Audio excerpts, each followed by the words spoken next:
Hello, जय हिंद। दोस्तों, मैं रविंदर कुमार आप सभी का स्वागत करता हूं आपके अपने यूट्यूब चैनल मैथ 2020 पर। दोस्तों, आज सामान्य विज्ञान का एक ऐसा टॉपिक लेकर आए हैं जिस टॉपिक से आपके किसी भी परीक्षा में 5 से 6 प्रश्न पूछे जाते हैं और टॉपिक का नाम है मानव शरीर। इस टॉपिक में से 50 से 51 प्रश्न ऐसे प्रश्न हैं जिसे बार बार एग्जाम में पूछा जाता है। तो चलिए प्रश्न को शुरू करते हैं, प्रश्न को देखते हैं। आज का पहला प्रश्न आपके स्क्रीन पर है कि मानव खोपड़ी में कितनी हड्डियां होती। ध्यान से प्रश्न को पढ़िए कि मानव खोपड़ी में कितनी हड्डी होती है। खोपड़ी पूछा है, शरीर नहीं। ठीक है, तो मानव खोपड़ी में 8 हड्डियां होती है। आपको क्या याद रखना, 8 हड्डियां होती है। फिर दूसरा प्रश्न है, मनुष्य का हृदय 1 मिनट में कितनी बार धड़कता है। यानी कहने का मतलब हुआ मनुष्य का हृदय धड़कता कितना है 1 मिनट में, 72 बार धड़कता है। इसे अंग्रेजी में हम लोग हार्ट बीट कहते हैं, जो कि 72 बार धड़कता है। ठीक है, अगला प्रश्न देखिए। अगला प्रश्न है, स्वस्थ मनुष्य की श्वसन दर क्या है। यानी एक स्वस्थ मनुष्य जो है वो प्रति मिनट कितना बार श्वसन करता है। तो आपको याद रखना है, स्वस्थ मनुष्य का श्वसन दर जो है वो 16 से 18 बार है। यानी प्रति मिनट में वो 16 से 17 या 18 बार सांस लेता है। ठीक है, मस्तिष्क का वजन कितना है। यानी मानव मस्तिष्क का वजन कितना है औसतन, तो 1350 1400 ग्राम के बीच औसतन वजन है। ठीक है, फिर सबसे बड़ी हड्डी मानव शरीर की कौन सी है। सबसे बड़ी हड्डी हमारे शरीर की कौन सी है, फीमर, जो कि जांग में पाई जाती है। यानी मानव शरीर की सबसे बड़ी हड्डी है कौन सी, फीमर। यानी कहाँ है वो, जांग में। और इसी बात पे एक और प्रश्न बन सकता है कि मानव शरीर की सबसे छोटी हड्डी कौन सी है। तो मानव शरीर की सबसे छोटी हड्डी जो है वो है स्टेफिज। कौन सी है, स्टेपीज। कहाँ पाई जाती है, तो मध्य कान में। फिर सबसे मजबूत हड्डी कौन सी मानव शरीर की। मानव शरीर की सबसे मजबूत हड्डी जो है वो है जबड़े की हड्डी। जबड़े की हड्डी सबसे मजबूत हड्डी है। फिर शरीर का सबसे कठोर तत्व क्या है। शरीर का सबसे कठोर तत्व एनामिल है। ये कहाँ पाया जाता है, तो दांत के ऊपरी परत में ये पाया जाता है, एनामिल। ठीक है, मनुष्य के सौंदर्य का अध्ययन क्या कहलाता है। तो मनुष्य के सौंदर्य का अध्ययन केलोलॉजी कहलाता है। ठीक है, याद रखना क्या, केलोलॉजी कहलाता है। अगला प्रश्न देख सकते हैं, प्रश्न नंबर 10 है, सामान्य मनुष्य का रक्तचाप कितना होता है। यानी उसका रक्त स्पीड क्या है, यानी बीपी कितना होता है। तो 120/80 mmHg होता है। ये रक्त का स्पीड है। ठीक है, फिर शरीर में रक्त परिभ्रमण में लगा समय कितना समय लगता है। यानी कि शरीर में खून को परिभ्रमण करने में कितना समय लगता है, तो मात्र 23 सेकेंड लगता है। ठीक है, मानव शरीर में जल की मात्रा कितनी होती है। मानव शरीर में 65 से 80% के बीच जल होती है। ठीक है, अगला देखिए।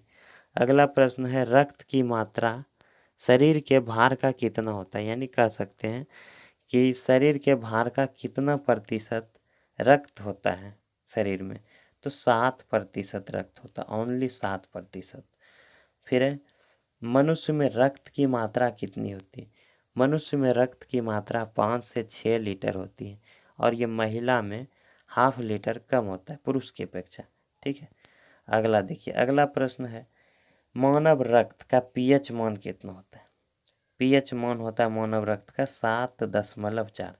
अच्छा, एक बात और समझ लीजिए, पीएच मान अगर 7 से किसी का कम है तो वो अम्लीय होगा उसका स्वाद, और 7 से अगर किसी का पीएच मान ज़्यादा है तो क्षारीय होगा। इसका मतलब रक्त जो है उसका स्वाद कैसा होगा, क्षारीय होगा। ठीक है, फिर रक्त को शुद्ध कौन करता है। रक्त को शुद्ध करता है किडनी, जिसे हिंदी में वृक्क कहते हैं। ठीक है, अगला प्रश्न देखिए। अगला प्रश्न है, लाल रक्त कण का निर्माण कहाँ होता है। लाल रक्त कण का निर्माण अस्थि मज्जा में होता है और लाल रक्त कण का जीवन काल 120 दिन का होता है। अगला प्रश्न वही है, लाल रक्त कण का जीवन काल कितने दिन का होता है? 20 से 120 दिन भी कह सकते हैं या 120 दिन कह सकते हैं। फिर श्वेत रक्त कण का जीवन काल कितना होता है? तो ये होता है 2 से 4 दिन के बीच इसका श्वेत रक्त कण का जीवन काल। फिर श्वेत रक्त कण को क्या कहा जाता है? ये सबसे इम्पोर्टेंट प्रश्न है, कई बार एग्जाम में पूछा गया है। प्रीवियस ईयर का क्वेश्चन लिए, उसमें से देखिए, हमेशा आपको ये प्रश्न मिलेंगे। श्वेत रक्त कण को क्या कहा जाता है? ल्यूकोसाइट कहा जाता है। क्या कहा जाता है? ल्यूकोसाइट। फिर लाल रक्त कण को क्या कहा जाता है? लाल रक्त कण को एरिथ्रोसाइट कहा जाता है। ये 21 प्रश्न इस वीडियो में आपको करा दिया गया। अभी और इसमें से 30 प्रश्न कराएंगे। ठीक है, 51 प्रश्न इस टॉपिक में बनते ही हैं और ये काफ़ी इम्पोर्टेंट है। ठीक है, अगला है शरीर का ताप नियंत्रक कौन है? कौन सी ग्रंथि शरीर के ताप को नियंत्रित करती है? तो हाइपोथैलेमस ग्रंथि है। हाइपोथैलेमस ग्रंथि ही शरीर के ताप को नियंत्रित करती है। फिर सर्वदाता रक्त समूह, जिसे कि अंग्रेजी में यूनिवर्सल डोनर कहते हैं, वो कौन सा है? रक्त के 4 समूह होते हैं, ए, बी और ए बी, फिर ओ। ओ को सर्वदाता समूह कहते हैं और ए बी को सर्वग्राही समूह कहते हैं। ठीक है, अगला प्रश्न वही है कि सर्वग्राही रक्त समूह यानी यूनिवर्सल रिसेप्टर किसे कहा जाता है? तो ए बी वाले समूह को। अगला प्रश्न है शरीर का ब्लड बैंक कौन सा कहलाता है? क्या कहलाता है? तो उसको कहते हैं प्लीहा। इसे ब्लड बैंक के नाम से जाना जाता है, जिसे स्प्लीन भी बोलते हैं।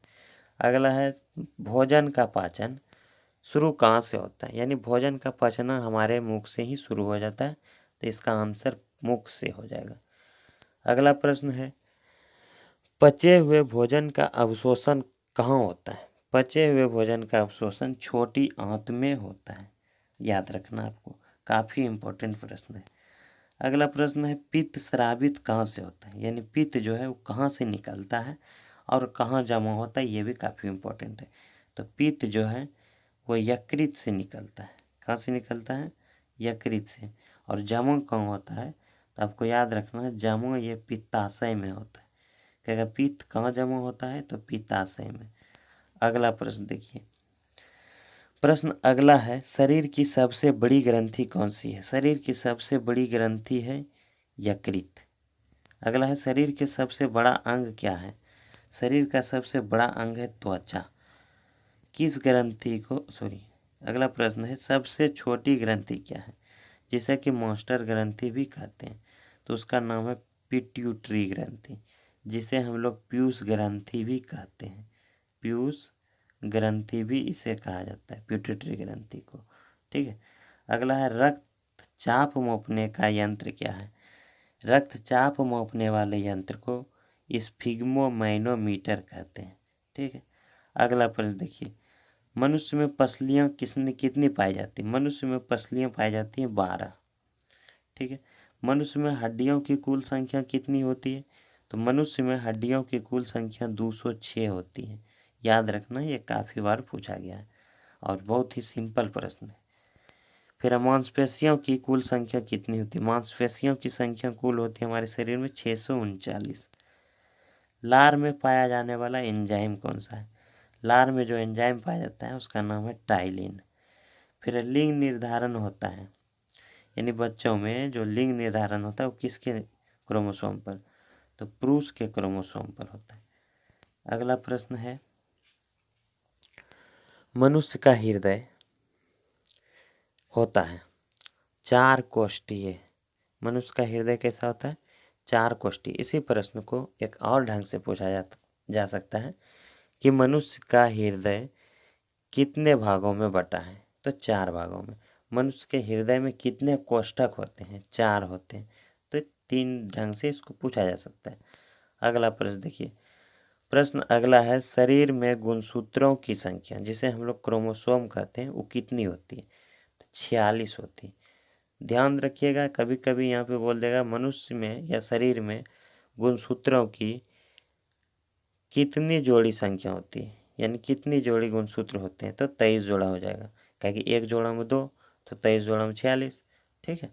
अगला है, शरीर की सबसे बड़ी कोशिका का क्या नाम है?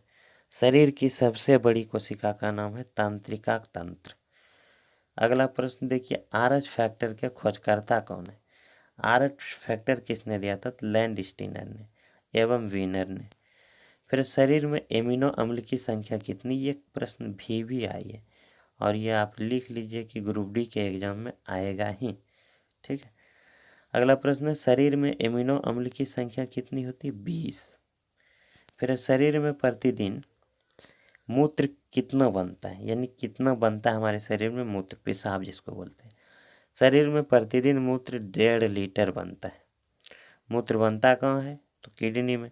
मूत्र दुर्गंध देता है किसके कारण? यूरिया के कारण। मूत्र दुर्गंध क्यों देता है? यूरिया के कारण। ये प्रश्न करवा दिए, मूत्र दुर्गंध क्यों देता है? यूरिया के कारण। अगला प्रश्न है, मानव मूत्र जो है वो अम्लीय होगा क्योंकि उसका पीएच मान 6 होता है। मानव मूत्र का पीएच मान कितना होता है? तो 6 होता है उसका पीएच मान। काफ़ी बार पूछा गया है, इम्पोर्टेंट प्रश्न है। फिर विटामिन ए जो है संचित कहाँ होता है? विटामिन ए जो है हमारे शरीर में यकृत में संचित रहता है, यानी लीवर में संचित। फिर शरीर का सामान्य तापमान कितना होता है? यानी हमारे शरीर का सामान्य तापमान होता है कितना? 98.6 डिग्री। कितना होता है? 98.6 डिग्री फ़ारेनहाइट या 37 डिग्री सेल्सियस या 310 केल्विन। तीनों में से कोई भी ऑप्शन में रह सकता है। ठीक है। अगला प्रश्न देखिए, प्रश्न अगला कह रहा है, टिबिया नामक हड्डी कहाँ पाई जाती है? तो टिबिया नामक हड्डी जो है टांग में पाई जाती है। टो से टिबिया, टो से टांग या पैर जिसको कहते हैं। अगला है, शरीर में ऊतकों का निर्माण कैसे होता है? तो प्रोटीन से होता है। शरीर में ऊतकों का निर्माण प्रोटीन से होता है। मस्तिष्क का सबसे बड़ा भाग क्या कहलाता है? तो मस्तिष्क का सबसे बड़ा भाग प्रोमस्तिष्क कहलाता है, जिसे हम लोग सेरेब्रम कहते हैं, सेरेब्रम कहते हैं। अगला प्रश्न है, दांतों और हड्डियों की संरचना के लिए आवश्यक तत्व क्या है? लास्ट क्वेश्चन है आज का 51 नंबर। दांतों और हड्डियों की संरचना के लिए आवश्यक तत्व है calcium, Ca+ phosphorus P। Ca+P जो है वो दांत और हड्डियों की संरचना के लिए आवश्यक तत्व है। ठीक है। इस टॉपिक में ये सारे महत्वपूर्ण प्रश्न थे और इस बता दिए शुरू में ही कि इस टॉपिक से 5 से 6 प्रश्न आपके किसी भी एग्जाम में पूछे ही जाएंगे। ठीक है। तो मिलेंगे नेक्स्ट वीडियो में, तब तक के लिए जय हिंद।